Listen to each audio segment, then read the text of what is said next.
And in the sixth line is purpose. This is the energy to maintain the family is enhanced by recognizing its values. In the exalted, we have the possibility of extending friendships through the appreciation of its value. This is when I personally care about exactly the way in which you do things. And I can see that, oh, this is what you love to do, this is what I love to do, and we can share in this together. We can recognize the value that we bring to different things together, and how healthy that can be to recognize the value of another person, to recognize the purpose of your family, to see that each person brings their own value, that each person is utterly unique and worthy of love. And then in the detriment is a need for diversity that may ignore the achievements of the family in favor of withdrawal. This is preferring casual relationships instead of intimate connections. And so once again, if you find yourself with a line like this, notice that you might have a tendency to withdraw from the family. You might prefer diversity in some other way, and you might not be so close with your family. And so an unhealthy masculine expression of this could be in combination with the detrimental hatred of the fifth line of love, wherein you spend time away from your family, you don't care about their achievements, and you don't even care about them. You're not able to recognize the value they bring to the table. Whereas in a healthy expression of this line, I'd say it's definitely possible to be able to have casual relationships with one's family that are still meaningful. To be able to exist without diving deep into the nuances of everything, and to still care for each other. To know that each person has their own role to play. And if your role happens to not be super close with your own family, to not make a mental head trip about that. Because if you can accept that you might have a tendency to ignore the achievements of your own family, then you're aware of it. And if they're aware of that and they can see that as something you were born with, not something to be judged about, then that transforms the entire relationship of how the family functions.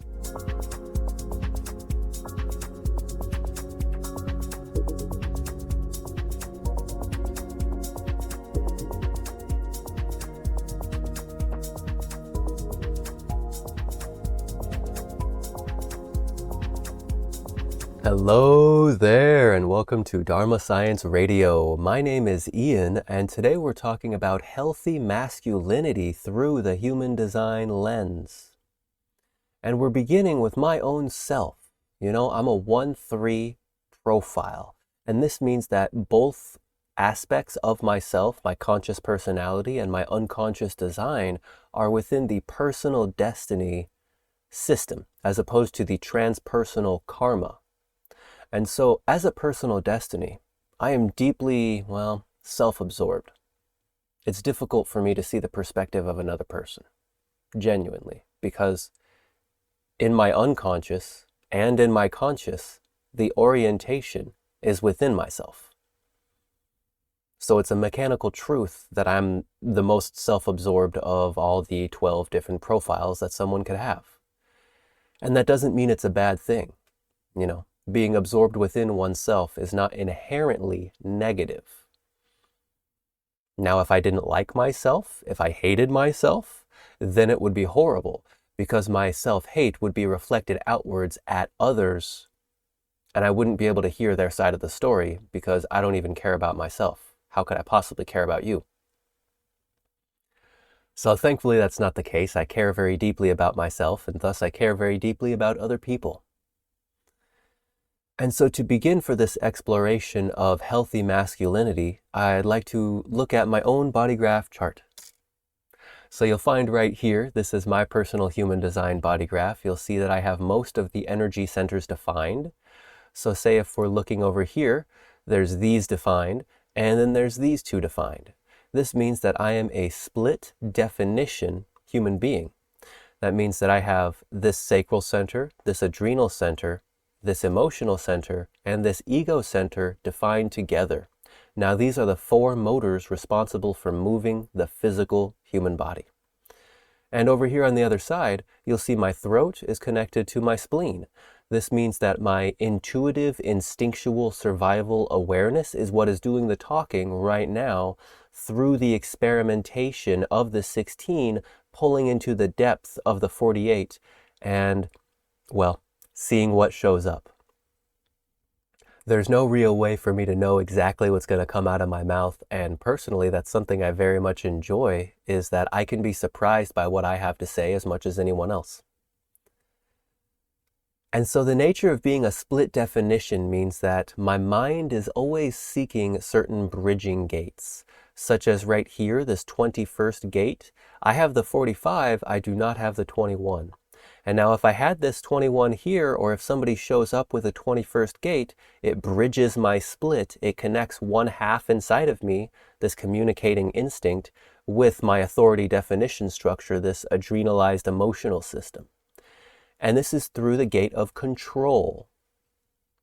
And so as a man with a healthy sense of my own masculinity, I have to accept I do not have control in this life. I do not have control in this life. I'm not meant to have control in this life. It's not about control.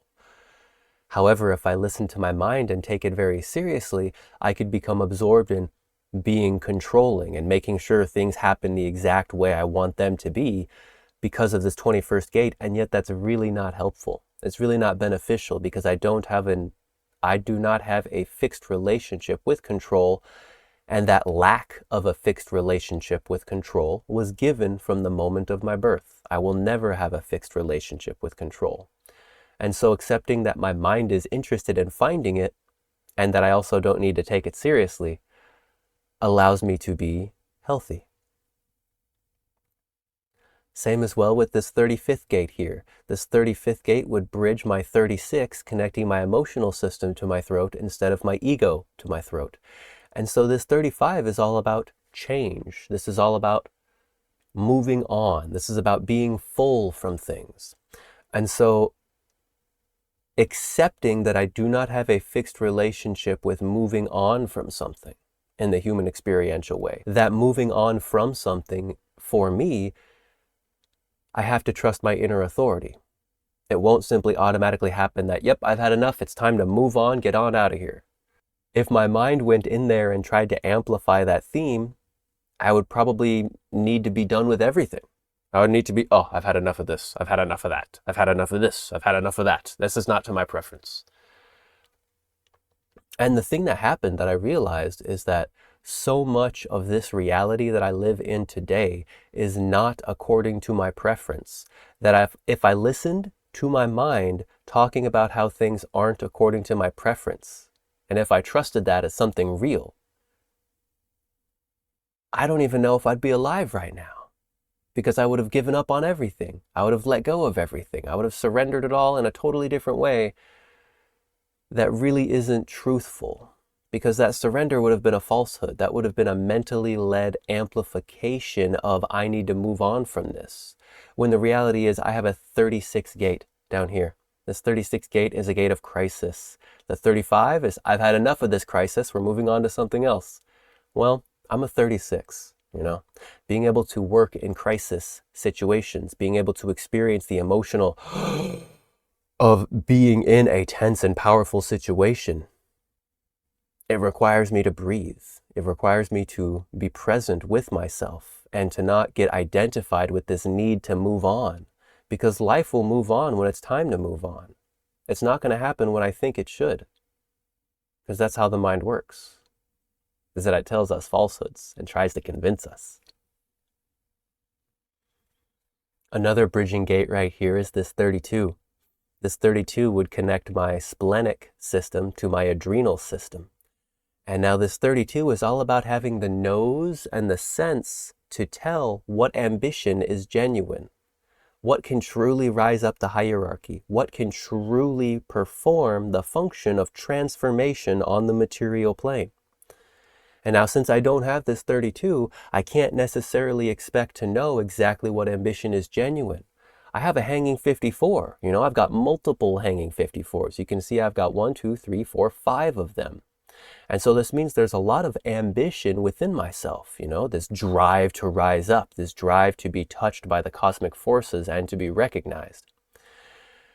And so in my not self, I would likely be driven to find ambition that I can pretend to be certain is successful.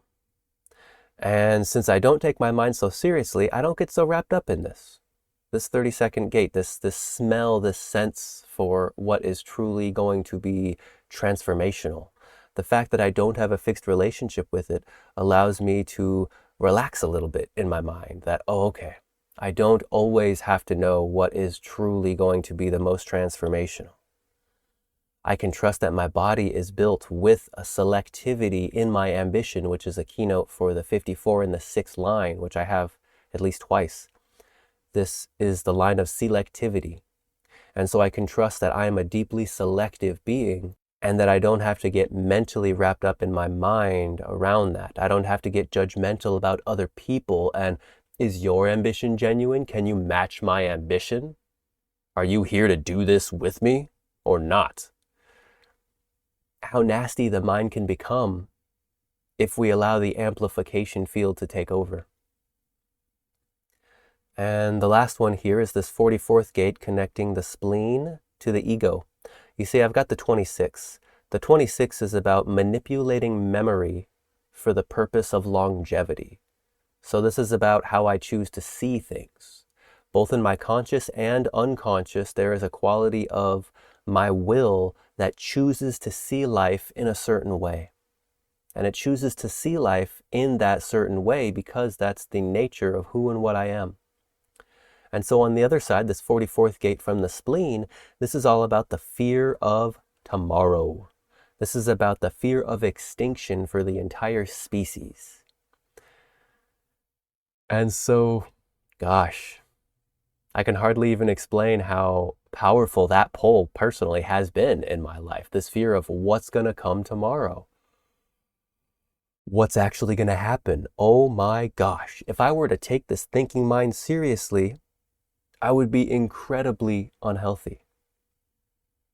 Because I can think in all kinds of different ways. I can create all kinds of different fears if I were to take this thinking mind seriously. Taking a step into the more fundamentals of this, the G center, the Ajna center, and the head center.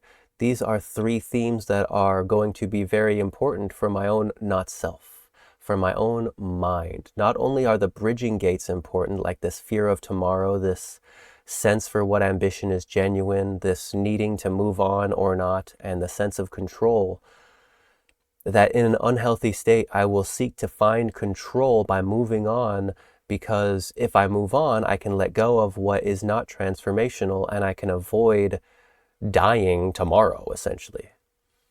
And how else is that being attenuated? Well, this open G center right here is looking for love and direction from outside of myself. This takes me all the way back to school, to high school and to middle school, this notion of how easily I could fall head over heels, just absolutely enamored with a girl or a woman that was nearby. And if she gave me some kind of attention, it's like my mind could go into fantasies about all kinds of things that don't matter and how wonderful and how joyous it could be in my imagination based on what I've seen from that person already. Because wow, what if they can really give me a sense of direction in this life? What if this person will help me move on from things that don't matter? What if this person will give me that sense of control? What if this person will be able to tell that my ambition is genuine? What if this person can help me avoid the danger of tomorrow? Because I don't have a fixed sense of direction in my life. And so in the unhealthy masculinity, I was essentially a bit obsessive in my own mind about specific other people. My selective ambition is selective about what I like. I have my tastes. And my mind would get absurdly wrapped up into this other person as if it's the most important thing. And you know what?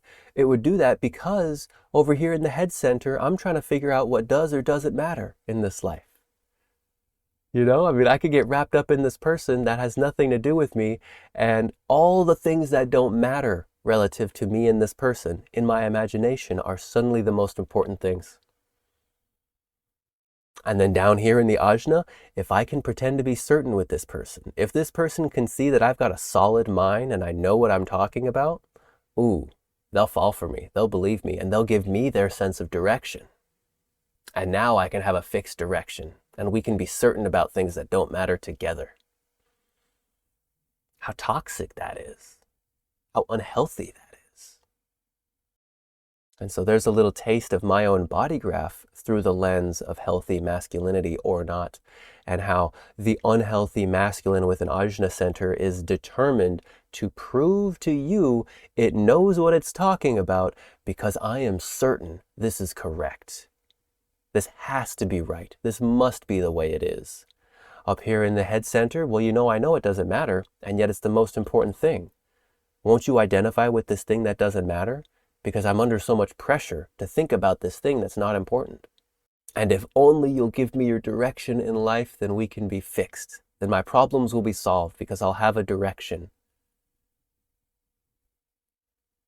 And yet it doesn't work that way. Because any person from the outside is not who I am. They're not me. They're a reflection that I can interact with, and yet they can't always be there. I was born and I'll die inside this body. No one else inhabits this body with me. And in the mind, trying to identify with this open center and these hanging gates, these bridging gates, amplifies it into absurdity.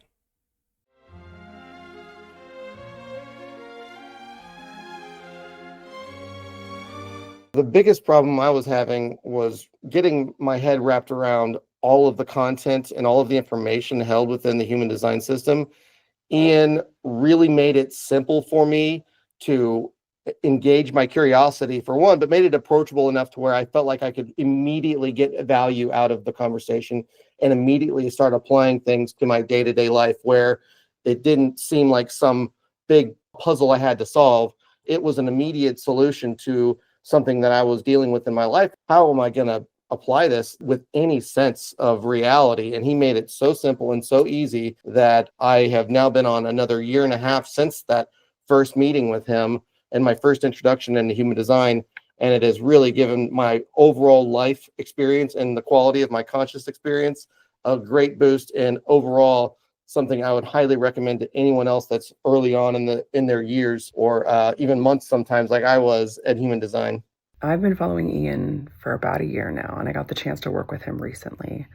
The way that his knowledge of human design expands when you're in his presence to fit what you need exactly is something that is a joy to work with and a joy to see live in person. Oh my gosh, this session was so unique because Ian really made it feel like I didn't have to worry about expectations. I didn't have to have a certain outcome be a certain way, and really helped me understand that I could just kind of ease my way into this. And he was so conversational about it that it felt like I looked up and the time had gone so quickly that I wasn't expecting it to be as much value as it was for as easy as it felt. I definitely recommend getting a reading, getting a chance to work with Ian. He's one of the kindest souls I've met and has a really firm grasp on the information in human design. Definitely recommend. I would recommend working with Ian for anyone that is wanting to have someone that will be both there to nurture your curiosity about human design and the fun things that you can explore about it, but also will challenge you and push you in a direction that will get you up and moving and using it in your real life. I think more than anything else, if you want to not just mentally know this system, if you want to understand how to apply it and use it and see immediate results, Ian is the person I would recommend for that. I think it is important for people to remember that this is an experiment. It is not something that you can try without trying. Like you can't get the flavor of something unless you've chewed it up and swallowed it, right? And this is one of those things where Ian does such a wonderful job of making each thing that you're experiencing understandable and allows you to apply it with repetition. So it's not just a one-time thing. You learn how to build really good habits and how to build really good ways to honor your own authority in your own life. And from there, he lets you go and then you can fly. It's pretty remarkable how well he sets up my overall experience within human design for the purpose of changing my life, which it really did.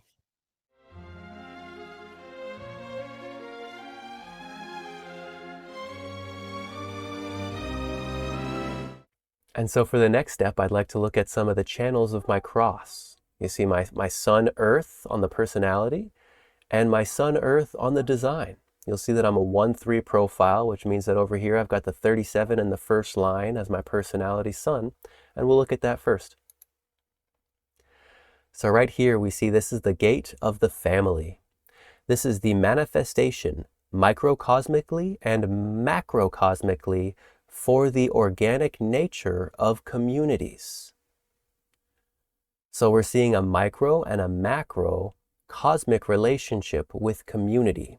And so how does community manifest from the very foundation? Well, the foundation is the first line, and this happens to be my line. This is the line of the mother and the father.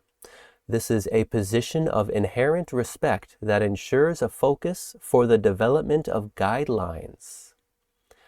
And so here we see in the exaltation that harmony is the key to the successful maintenance of relationships. It is only through harmony that the beauty and the values of the family can endure. This is friendship that is rooted in the sensitivity and ensures harmony. There is no polarity. There is no detriment to this line of the 37th gate. So the fact that there's no detriment to me immediately says there's almost like this wholesome nature to the mother and the father. There's a wholesome nature to the 37th gate in its fundamental foundation. The fact that we are seeking harmony, we're seeking the ability to create guidelines that allow us to exist together in a good way. And this is really what I've always been about my entire life, and it's why I love human design, because I didn't know how to be myself in this life. You see, with that undefined G center we looked at earlier, this means I do not have a fixed identity. I do not have a fixed sense of self. And so if I'm around different people, the natural unfolding of my character is different based on who I'm around because they pull different things out. And so strategically speaking, the development of guidelines, this could be very, very unhealthy because it's not like harmony is the only thing that exists here. You see, this is human design we're talking about, and everything within human design is a binary. So this is a position of inherent respect that ensures a focus for the development of guidelines or not. So this could also be a position of inherent disrespect that ensures the failure of any guidelines. You see? This is what happens when the mind becomes identified with the amplified transference field, and how dangerous a masculine energy can be if there is no interest in developing healthy, sustainable, respectful guidelines.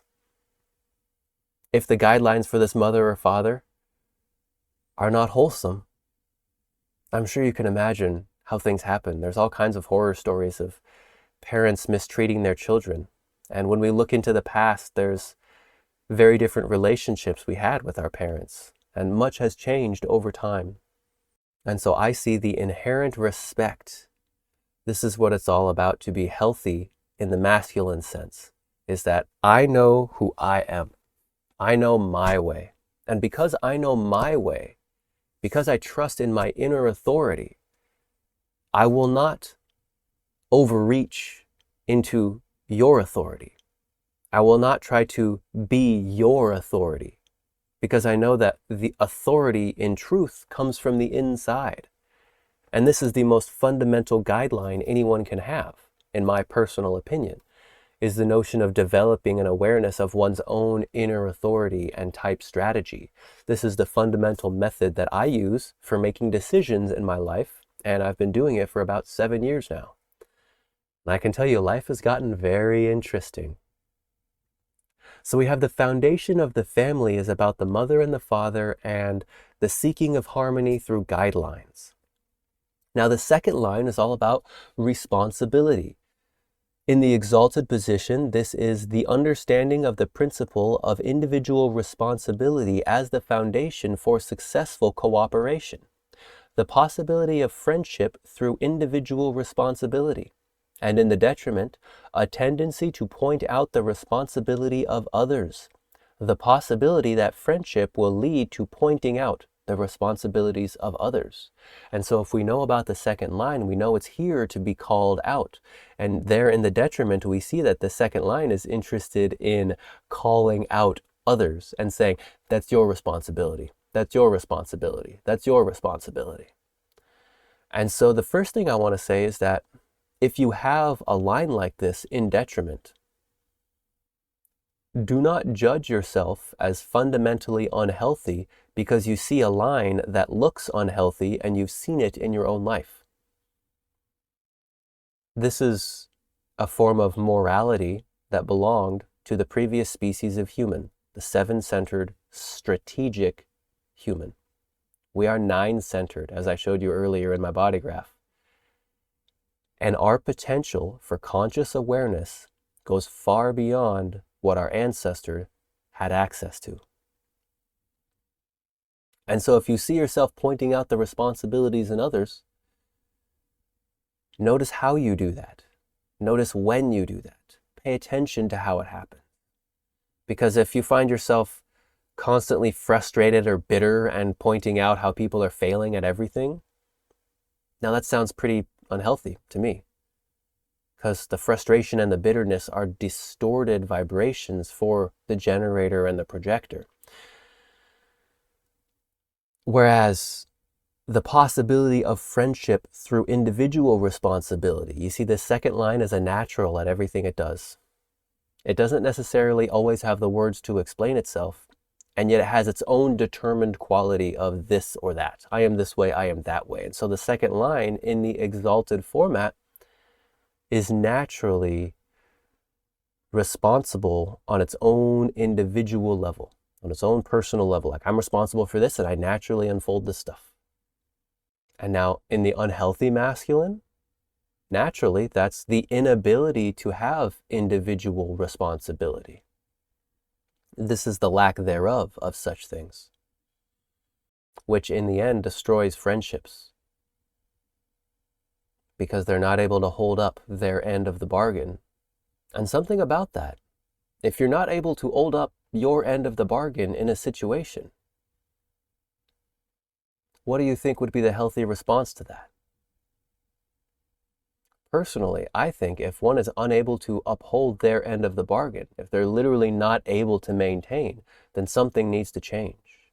Because in the unhealthy aspect, continuing to participate with something that doesn't work is only going to generate frustration. It's only going to project bitterness. It's only going to manifest anger, and it's only going to reflect in disappointment. Even-handedness is the third line. This is the success of any group is dependent on maintaining order. And see, this is the third line. This is all about trial and error on the material plane.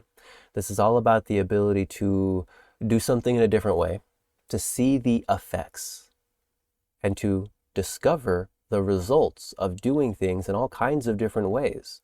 And so this even-handedness is about, well, we need to maintain order. So what if we try this? Okay, that didn't work. Well, what if we try this? Okay, that didn't work. Well, what if we try this? Okay, that didn't work. Well, what if we try this? That's the nature of this third line of even-handedness, is that it is even in its handedness because it is willing to break the bond with what doesn't work and form a new bond and try out something that might work. Here in the fourth line, we see leadership by example. This is the beginning of that transpersonal process I mentioned earlier. The fact of the matter is I'm a 1-3, so I'm not transpersonal like this fourth line, not primarily. And this is leadership by example. This is any member of the family may take on a leading role through exemplary behavior. And so in a healthy masculinity, This could show up as the child being willing to do their chores and to be happy to help their parents.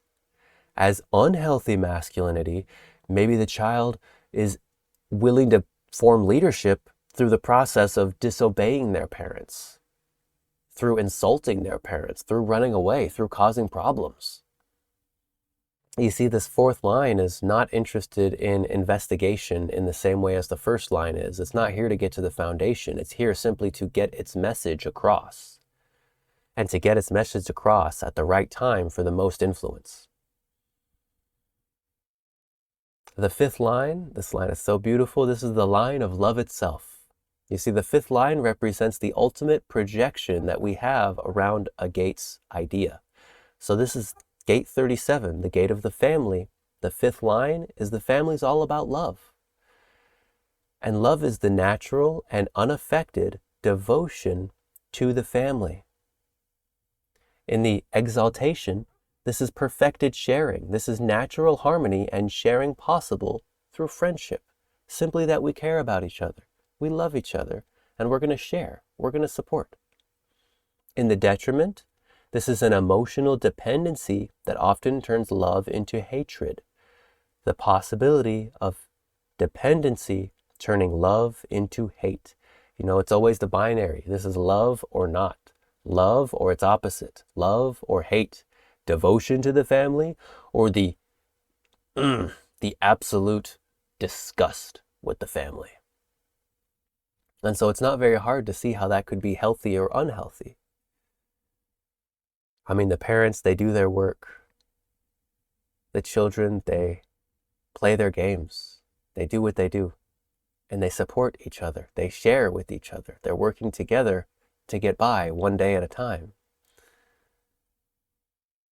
And in the sixth line is purpose. This is the energy to maintain the family is enhanced by recognizing its values. In the exalted, we have the possibility of extending friendships through the appreciation of its value. This is when I personally care about exactly the way in which you do things. And I can see that, oh, this is what you love to do, this is what I love to do, and we can share in this together. We can recognize the value that we bring to different things together, and how healthy that can be to recognize the value of another person, to recognize the purpose of your family, to see that each person brings their own value, that each person is utterly unique and worthy of love. And then in the detriment is a need for diversity that may ignore the achievements of the family in favor of withdrawal. This is preferring casual relationships instead of intimate connections. And so once again, if you find yourself with a line like this, notice that you might have a tendency to withdraw from the family. You might prefer diversity in some other way, and you might not be so close with your family. And so an unhealthy masculine expression of this could be in combination with the detrimental hatred of the fifth line of love, wherein you spend time away from your family, you don't care about their achievements, and you don't even care about them. You're not able to recognize the value they bring to the table. Whereas in a healthy expression of this line, I'd say it's definitely possible to be able to have casual relationships with one's family that are still meaningful. To be able to exist without diving deep into the nuances of everything, and to still care for each other. To know that each person has their own role to play. And if your role happens to not be super close with your own family, to not make a mental head trip about that. Because if you can accept that you might have a tendency to ignore the achievements of your own family, then you're aware of it. And if they're aware of that and they can see that as something you were born with, not something to be judged about, then that transforms the entire relationship of how the family functions.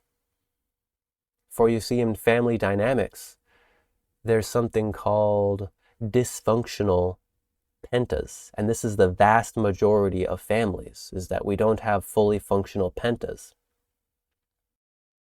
It is only when the mind becomes identified with the dysfunction then the mind amplifies the dysfunction into a genuine problem. When the individuals are living according to their truth in the family, and there is a, quote, dysfunction, unquote, it's not a problem. Because we don't make it about that. We accept that we're here for different things, and we don't need to be like other families, and we can see the exaltation in the detriment. Because in the true self, we get the best of everything, even our blunders, even our mistakes, even our detriments. We find the joke, we find the joy that's available within them. And so moving on now, we'll go to the 40th gate. This 40th gate is a gate of aloneness. This is a gate of deliverance, the point of transition between struggle and liberation. Now, this is a gate of denial. This is a gate of being able to say, nope, not for me. I don't want that. I don't want to touch that. Nothing to do with that. And then there happens to be the 37th gate on the other side from this 40 we talked about earlier. And the 37th gate, this is about family. This is about love. This is about emotionality and being able to accept our differences. And so when the 40 says, nope, I'm not going to do it, the 37 comes up to the 40 and gives a little massage. It shows some care. It goes, oh, I know you're this big, strong ego, and we really need your help over here. We'd really appreciate if you did this for us. And if you do this, I'll do that for you. And it's the nature of the 3740. My personal personality, Sun Earth. And so what is the foundation of deliverance? Well, it's recuperation. In the exalted format, this is the ability to relax and enjoy the fruits of one's labors, the ego strength to enjoy being alone. And in the detriment, the moon cannot stand still, the ego uncomfortable with being alone too long. Once again, there is a natural tendency to look at the detriment and to say that's unhealthy, And yet, at the same time, this is the nature of our biology. This is the nature of how we were born. And so the ego uncomfortable with being alone too long. Some egos, we can simply be alone forever and we don't care. I don't need other people. I'm perfectly fine alone. That's great. Other egos can only be alone for so long. They can recuperate, they can get into their own space, and this kind of nervousness or this kind of restlessness riles up, and it's like, I've had enough time in my own space. I need to be around other people. And so if you can see that you only enjoy so much alone time before you need others, if you can be aware of that, it can be a healthy masculine expression. Whereas the unhealthy masculine, if you're uncomfortable with being alone, in a sense, how dangerous that can be.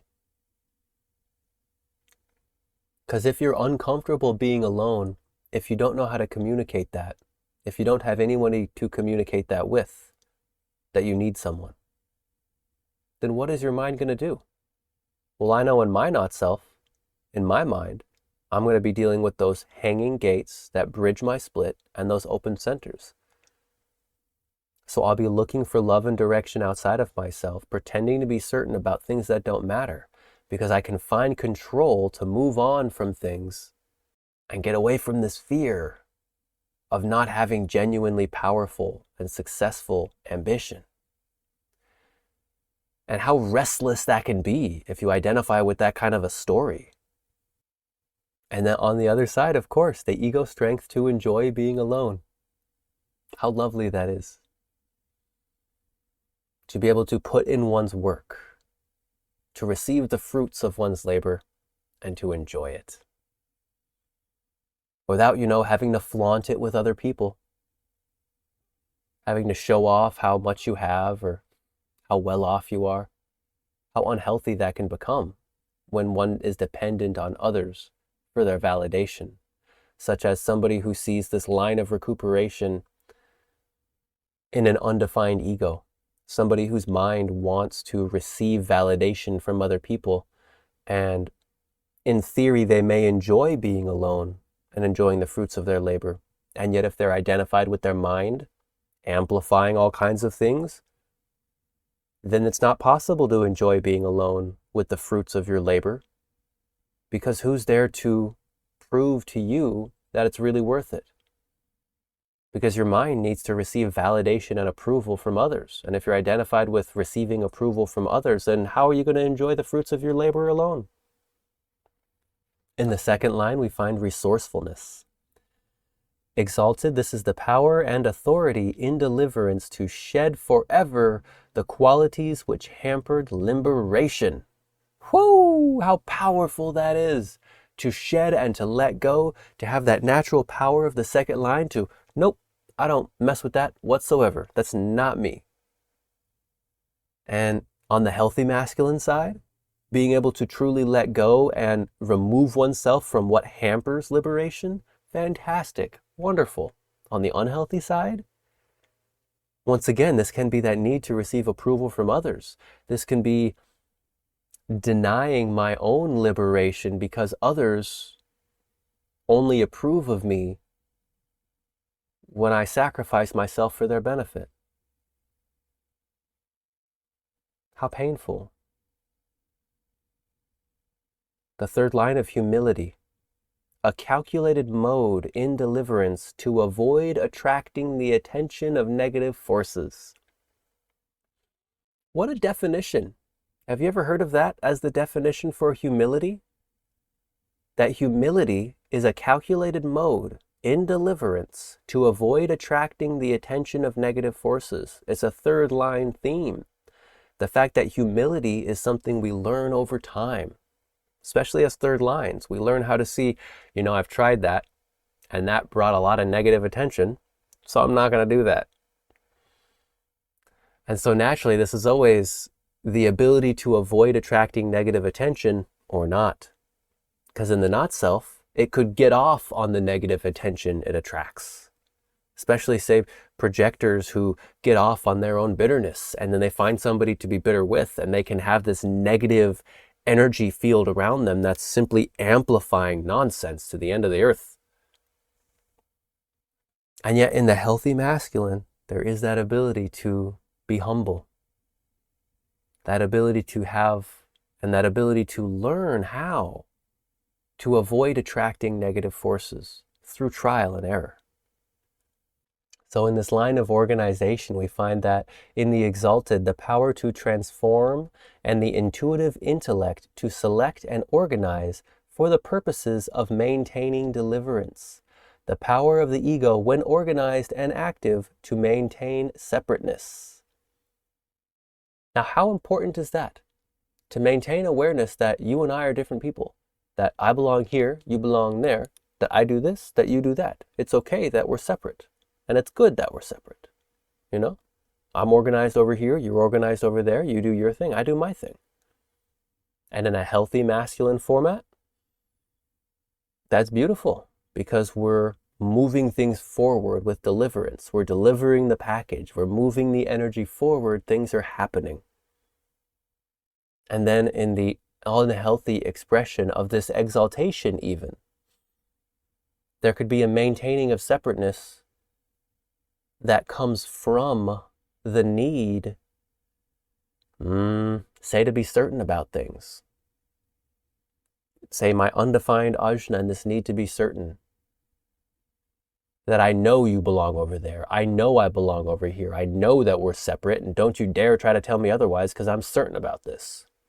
Don't you dare try to mess with my organization. This is my organization. I'm the one in charge here. I'm the one who says what's wrong and what's right. And when it's so rigid, when it doesn't have any flexibility to it, how unhealthy that can become. Rigidity, the fifth line. The recognition that to achieve liberation, all negative forces must be rejected. And so, as you may know, this is a blue line in the Rave I Ching, and these blue lines mean that there is a life process of learning about how to really unfold this process in the life. So this fifth line of rigidity and deliverance, to be able to be strict and to follow the pattern and to do the work, that we must eliminate all the negative forces. Well, there's no way to go forward. Like, that's really bad, get rid of that, move it on. In a healthy masculine format, the rigidity brings out a little bit of that or not. There is the capacity to allow different things. There is the capacity to accept. And there's also the capacity to be rigid. Because the biggest difference is, are we mentally identified and amplifying our open centers, our hanging gate themes, our transferred motivations? Or are we actually living out the lines we were given from birth? You see, in this exalted format, we see the revolutionary that demands absolute victory. The power of the ego is maintained in the rejection of negative relationships. And in the detriment, a tendency in revolution to accept a certain amount of necessary deviation on the assumption that it can be successfully purged later on. The weakness of the ego in its loneliness to maintain and not reject negative relationships. And so if you find yourself with that detriment, that sometimes you allow negative relationships into your life, don't beat yourself up about it. Because if you identify with that in such a way that allows yourself to judge it and say it's wrong to allow things that might be detrimental, then you'll end up hating yourself. Because you were born with that line. And at the same time, if you accept that, okay, sometimes I allow negative influences into my life, it's not a big deal. I know it's true for me. I know it's correct for me. If you can accept that, then when those negative influences show up, they will be the correct negative influences for you. They will genuinely teach you something. You will genuinely learn and have an experience worth having with those negative influences, that whether or not you purge it later, it all depends on your inner authority. It's not because your mind has identified with nonsense, like your dad forced you to be a certain way and then you inherited that conditioning from him and now you have to be this certain way. And oh no, I can't believe I let that happen. Now that he's no longer in my field, I let it slip and I let that negative force in, and oh my gosh, I'm so horrible. I can't believe I failed. And the reality is you were born for that. If you allow it to be what it is, you can be healthy in the masculine and in the feminine of all of these lines. And the last line, decapitation, line number 6.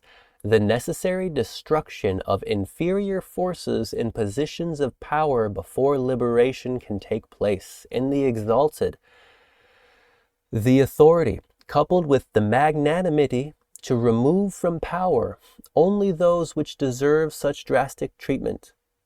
The power and authority of the ego to eject individuals for legitimate defense of the group. And in the detriment, exemplified by the terror of the French Revolution, where the idea of who was deserving of punishment was cruelly extended to an entire class of people. The distortion of the ego through power and authority. Now see, that's quite a fun one, quite a challenging one, quite a thing to have. This line of decapitation, especially in that detriment. How could that possibly be healthy? To extend punishment to an entire class of people for a tendency to exaggerate one's power and authority. How could that possibly be healthy? Well, I'll tell you how. It can be healthy only through type strategy and inner authority. Because the difference in life is all about where are decisions coming from. It's not about these lines that are written in the biochemical infrastructure of our DNA, because that's what this is. It's about what are we identified with? What is our mind doing up here? Have we become wrapped up in something else to try and escape that? Or have we allowed that to be what it is? If you have this line in detriment, to notice that your power could be distorted through power and authority, that you might be tempted to overstep your bounds. The thing is, and this is the real magic of human design, is that who are we to judge what actually happens? We don't know life. We don't know the big picture. We can look at a big picture, we can form a big picture in our mind's eye, and yet there's always more we don't know. There's always details that are left out. It's not possible to see everything. Like the very fact that you're looking at the screen right now and seeing me, you can't see the part of this picture behind me that's behind my head unless I move my head. Otherwise, you're seeing my face because it's on the front. You can't see what's behind it. You can only see what's in front of it. So this is pointing to the nature of our own limitations in perspective and perception. So even though it might look ugly, it might not look very pretty, it might not be very fun, if the mind is able to let the body live its life and to trust the inner authority, to honor the type strategy, the decision-making process, then even though there could be a distortion of power, in the end, I truly believe it's for the betterment of all of us. Because this is the micro and the macro cosmic manifestation of communities and families. And of course, the exaltation is a lot easier to see in a healthy format. The power and authority of the ego to eject individuals in legitimate defense of the group. When there's some leader who's corrupt, and someone comes along with this gate of decapitation and, performs the line function, gets rid of the leader who is bad, and everybody celebrates. How wonderful is that? And of course, even this can have an unhealthy expression. I'm sure you can imagine it, because what if the legitimate defense of the group is false? What if the or not stood in right there, and there was a correct leader who did a wonderful job? However, this person, because of whatever amplified theme had taken them over, maybe they need to prove their worthiness. Maybe this person disrespected them. And instead of recognizing, I see how I was out of line and I deserved that disrespect, healthy masculinity. Instead of recognizing that, this person with the line of decapitation, how could they? How dare they? Do they know who I am? I will end them. And then legitimate defense of the group became my own need to prove my worthiness. How ugly any of this can be when the mind amplifies the life. Next up, we're moving to gate number 9. So here we see gate number 9, the taming power of the small. Potential can be fulfilled through detailed attention to all pertinent aspects. What is the foundation of taming the small, these gate of details and focus? It's sensibility, a balanced and responsible approach to problem solving. So it's very easy to see immediately from that blue learning line how that could be healthy or unhealthy. The foundation of working with details is that we are balanced and we're responsible in our way of solving problems. That's healthy. When it's not healthy, it's unbalanced, it's irresponsible. Simply solving a problem with, I can fit this Band-Aid on there, I can put this duct tape over there, and I can put the patch right there, and I can delay the problem until eventually it gets so big it crushes. Or I can be balanced, responsible, and healthy within myself and trust the sensibility inherent in the foundation of who and what I am. The second line, misery loves company. Now this one is pretty wild. In the exaltation, this is collaboration with others to temper frustration, the power to collaborate with others in focusing. And in the detriment, the overwhelming need for expression can lead to errors in judgment, missed opportunities, and depression. The drive to collaborate that will miss the focus. You see, this second line is naturally determined in its own way. And it's seeking company. It's seeking collaboration. And now what is the nature of this? This is the nature of needing to be with others. This is okay, let's work together and get this thing done. So if you have this line in, say, the detriment, and you notice that you collaborate with others and you lose your focus, let that be what it is. Don't make it into something it's not. It's okay to lose focus when you're working with other people if that's the line you were given. Maybe sometimes you work alone. Maybe sometimes you work with others. You lose focus and something else shows up. Wow, that was unexpected. How serendipitous. Or maybe the power to collaborate with others in focusing in the exaltation of misery loves company. This becomes joy loves company, you know?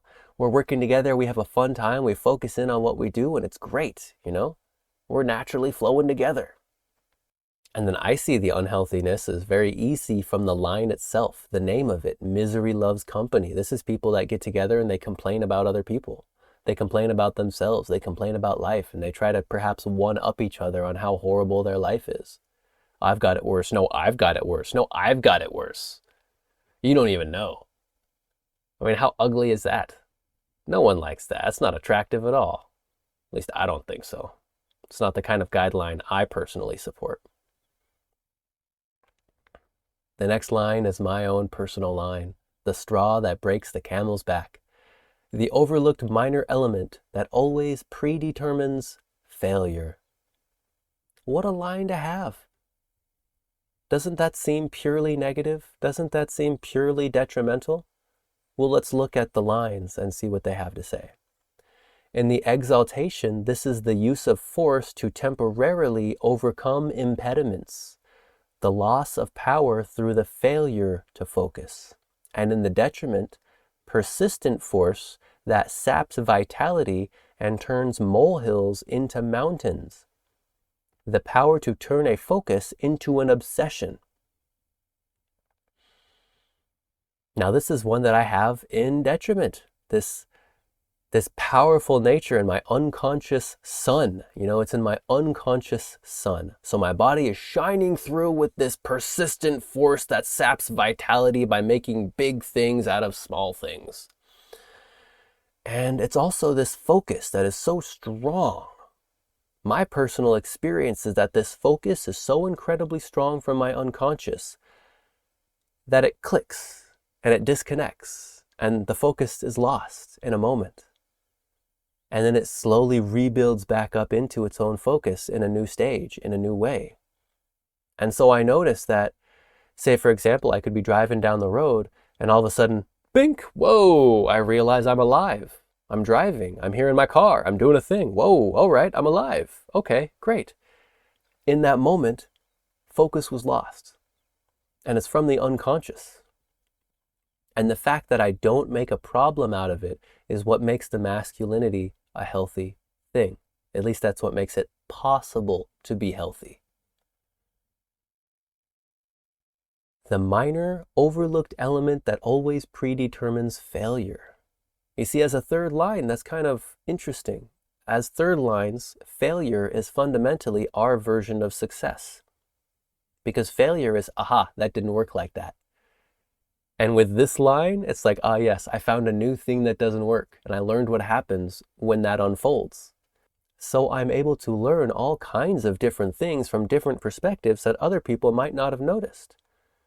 And if you try to ask me a question about what's going on here in this human design stuff, I can give you all kinds of different perspectives because I've experienced all kinds of different challenges and I've felt an awful lot. And I allow myself this third line nature to experience failure, to get up and to go at it again. Here in the line of dedication, regardless of the pressures or stress, the disciplined attention to detail.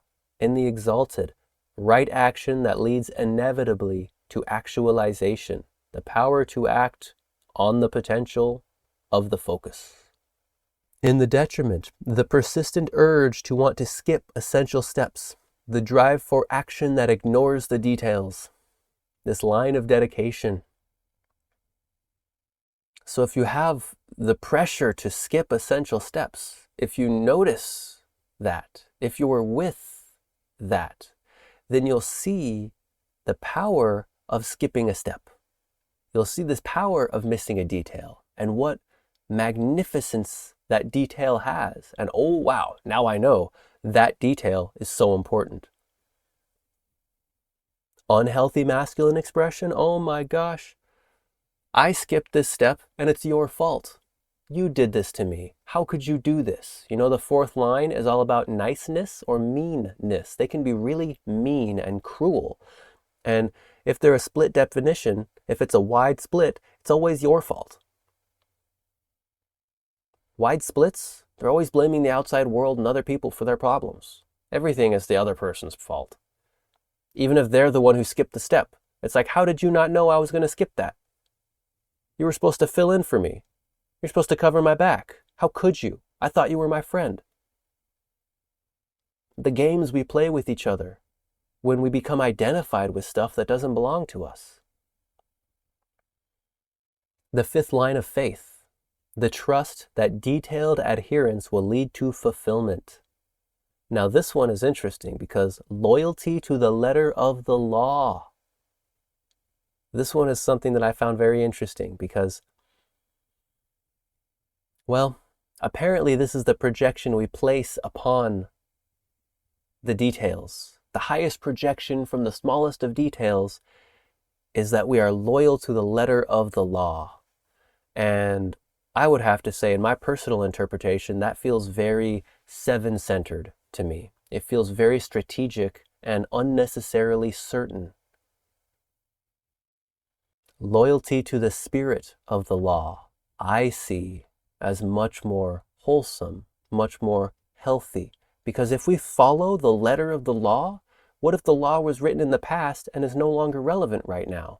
What if the law was written for a certain circumstance and doesn't actually apply in this circumstance? This is where the practicality of the fifth line comes in. This nature of faith, this ability to see beyond the letter of the law, in my opinion, and to see the spirit of what is truly intended by the law. Because gosh, in the detriment, or even in the exaltation, if we follow the letter of the law exclusively, it could be wrong for the circumstance. And it's up to the fifth line to be able to see what's practical or not, and to deliver. So in the unhealthy expression of this, I see loyalty to the letter of the law, this rigid, fixed adherence to these details that might not be the most relevant. You know, there are so many people who've been tried by a jury and given false imprisonment because they didn't have access to the details they needed. And so being practical as a fifth line is so incredibly important in order to have a healthy masculine system. In the detriment, like the mystery of God, doubt engendered through the perceived illogic of a process, where the lack of power to concentrate leads to doubt. Next we have the sixth line of gratitude, the joy which comes through accepting small rewards for small victories. So already we can see how that's a natural, healthy expression. To see that, yes, I did this little thing and I received a little thing. How nice is that? Like when your partner brings you a little treat you really enjoy and you were having a tough day. Oh, how nice, how sweet. And then in the unhealthy aspect, small victories, couldn't care less. Small rewards, don't bother me with that stuff. I'm here for the big deals. I don't care about that small stuff. How gross it can become when we take our lines and invert them inside our mind through transference and amplification. And our last gate for today, the 16th gate of enthusiasm, the great art of enriching life by the harmonic channeling of energy. This is a gate of identification and a gate of experimentation, as we mentioned earlier. And what is the first line of enthusiasm? This is really funny. The very foundation of enthusiasm and experimentation is delusion. It's false enthusiasm. You know, it's, well, this isn't going to work, but I think it might, so I'm going to try it out. You know, let's see how it goes. This is the daydreamer, the expression of talent through daydreaming. And in detriment, the public communication of inevitably unrealized claims the tendency to express fantasy as fact. False enthusiasm. How could that possibly be a healthy thing to have? Well, if you have this line, whether it's exalted or detriment, to recognize that your enthusiasm is something that's more playful. It's something meant to be not quite so serious. You don't have to claim everything you imagine as a fact. You can let go, oh yeah, I think about that. I thought about that. I thought about this. I tried that out. I tried this thing and whoo, wow. The second line, the cynic, the sharpness to burst bubbles. Now you see, this one's interesting. The sharpness to burst bubbles. Well, what bubbles are you bursting? Are you bursting the bubbles of unhappy people and showing them that they're unhappy because of their own problems and that they can do something about it? Like when they call you out on your problems and then you shift it right back on them and, holy cow, I didn't realize I was giving you so much problem. And it was actually coming from me. I thought you were the one with the issue. Or are you bursting the bubbles of people who are happy? Are you bringing in a cynical, false realism that is simply pessimistic and bursting the bubbles of joy and replacing them with dissatisfaction, frustration, bitterness, and anger? I don't think it's ever really worth it. If somebody's in their signature vibration, if they're in satisfaction, and as a second line, you're not happy about it, and your enthusiasm is to, well, actually, look at how shitty everything is. Well, gosh darn. I don't think that's very fun. I don't think that's very harmonious for our relationships. And the thing is, if you have one of these lines, notice it.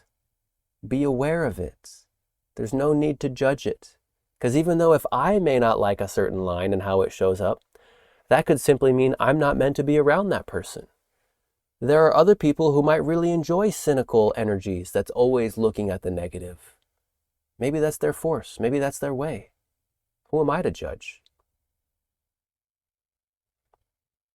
The third line of independence, this is my own personal line. This is self-generating and sustaining enthusiasm. And so in this third line, we know it's all about the material world, trial and error, bumping into things. And this exaltation and the detriment has to do with the relationship to other people they bump into. Is the third line able to bump into something and shift its own enthusiasm some other way? And, oh, well, that didn't work, so what if I go over here? Oh, that didn't work, what if I go over here? Oh, that didn't work, what if I go over here? To be able to consistently generate its own enthusiasm for something or not. In the detriment, we see somebody who becomes reliant on others and their approval, their validation, their confirmation, that it's worth it, that it's working, that it's good.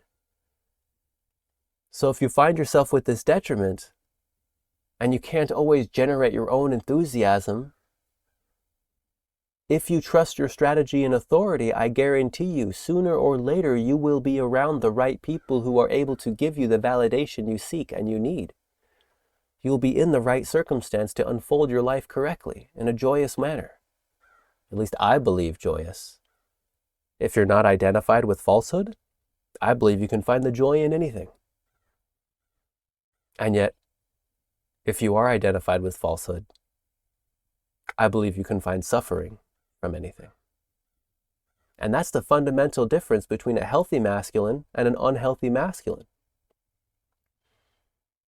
Is that the healthy masculine force is identified with something true, is identified with something worth it, is identified with something they love. So even if they fail, they're failing forward. Whereas in the not self, these third lines, they fail backwards. They fail doing something they don't even care about. Because that's the only thing other people will validate them for. In the fourth line, we see the leader. Once again, leadership in the fourth line. Genuine and sincere support and recognition of others. So it's very clear. It's very easy to see how that's healthy. I recognize your value. and I support you in doing your work. Thank you for that. Or, what you're doing is a waste of time. Get out of here. Go away. Stop that. Don't waste your time with that. Do it my way. Do it the way I told you to, because I'm the one who's correct. And I tell you right from wrong. Because I'm the leader, I'm in control. I'm here to influence you. You don't accept my influence? Get the hell out of here. How toxic. And the fifth line, the Grinch, the refusal to share in enthusiasm. Let's read these lines. Exalted the power to avoid enthusiasm for the sole purpose of being converted. As with Dickens' Scrooge, eventual conversion leads to greater and more enduring enthusiasm. A lack of confidence in the expression of skills that needs the encouragement of others. And in the detriment, the perverse feeling that sharing in enthusiasm hampers individual development. Why should I be happy when blah, blah, blah, blah, blah? A lack of confidence in the value of encouraging others. So here we see the nature of this encouragement process. Do I need encouragement from others? Am I able to encourage others? As a general, homogenized, generic guideline, the idea that why should I be happy when other people are suffering? We notice in here, it's a perverse feeling that sharing in enthusiasm is a bad thing. Why should I be happy when other people aren't happy? And for most people don't have this line, there's so many lines in the Rave I Ching. Most people don't have this line. And so if you find yourself with it, notice it. Notice it. That you don't want to be happy if other people are suffering. It's very fifth line. The fifth line is here to deliver the goods, to be the savior, the hero, and the heretic, the one who chooses which projections they want to deliver upon or not. So for everybody else, you can accept that other people can be unhappy, and that doesn't mean you have to be unhappy too. However, if you have this line, notice it, pay attention to it, trust your inner authority, because even though for other people it's wrong, for you, it can be very correct. Because the fifth line resonates with the fifth color of guilt. And what is guilt about? Well, it's not about you've done something wrong. Guilt is about fixing the problem. Guilt is about knowing how to solve the situation and to provide practical direction. And so if those people aren't happy, and you find yourself unhappy because someone else isn't unhappy, maybe you're here to help them. And the only way you'll know is if you trust your inner authority to guide your decision making. Because then you'll see it happen or not. And either way, it'll be correct. Our last line for today is the line of gullibility, the susceptibility to propaganda. In the exalted, this is the ability to experience, examine, and then reject misleading enthusiasm. The talent to assess the expression of others. And in detriment, the same principle, but where Neptune will destroy and seek a new forms, Jupiter will painfully withdraw the enthusiasm for social structures permanently prejudiced, the failure to assess the expressions of others. So this sixth line, this sixth line is very different from every other line in the hexagram. It's said that the 1 is the foundation, the 2 is a natural expression, the 3 is the trial and error of figuring out what's on the other side, the 4 is looking at how can I influence the other side for my benefit. The 5 is the universal expression, which I find very ironic, which is beautiful, the fact that this gate of enthusiasm, what's the highest expression of enthusiasm? Well, it's the Grinch. That's hilarious to me. And the last line of gullibility, the susceptibility to propaganda, that ability for the sixth line in its big picture perspective, to see that, wow, what if that's true? Let's try it out. And in the nature of the sixth line, it's really powerfully devoted and into its process. And it's able to see firsthand through a big picture cycle of, hey, that wasn't right. I want to let go of that one. Like, I fell for that. You got me. Good job. I'm moving on now because I'm a role model. I'm not here to be a hypocrite. That's the true purpose of line number 6, is to be the role model. And so how can it be the role model if it doesn't try out the propaganda? Like, this is what you say is true. Let me try it out and find out for myself. Oh, that was actually pretty good. Or no, that was not so good. And so in a healthy expression, there's that ability to recognize and withdraw negative propaganda and recognize and honor and work with positive propaganda. Because all propaganda is propagating a perspective. It's saying, this is what I think, this is what I want to say, this is what I want you to believe. And that's not inherently bad. It's how we use it. It's how we work with it. So there's a little taste of what it's like to explore healthy masculinity or not through the human design system. I hope you've enjoyed the show, and if you have any further questions, feel invited to let me know. Take care. Bye for now. If you have enjoyed the show and would like to learn more about how all of this applies specifically to you, then kindly refer to the link in this video's description, Private Consultation. Here, we can dive into all of the details together in a recorded call. May your signature vibration of satisfaction, success, peace, and surprise find you in a good way.